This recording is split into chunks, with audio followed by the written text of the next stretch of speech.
চৌঠা ডিসেম্বরের বহরমপুরের মুখ্যমন্ত্রীর মহাসভাকে ঘিরে এখন যেন উৎসবের প্রস্তুতি।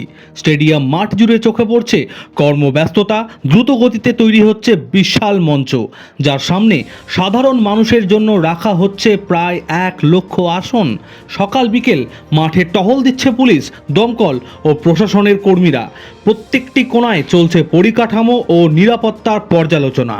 মুখ্যমন্ত্রী হেলিকপ্টারে পৌঁছাবেন বলেই আকাশে টানা চলছে ট্রায়াল রান। কখনো নিচু উড়ান, কখনো অবতরণের মহড়া। সুরক্ষা বলয়ের কোনো ত্রুটি রাখতে চাইছে না প্রশাসন। স্টেডিয়াম ও আশেপাশের এলাকায় বসানো হয়েছে অতিরিক্ত সিসিটিভি ক্যামেরা। সক্রিয় রাখা হয়েছে বিশেষ বাহিনীকেও। মুখ্যমন্ত্রীর এই সভাকে কেন্দ্র করে বহরমপুরে এখন উৎসব মুখর পরিবেশ। শহরের চায়ের আড্ডা থেকে বাজারের দোকান, সব জায়গাতেই আলোচনার কেন্দ্রে মুখ্যমন্ত্রীর আসন্ন ভাষণ।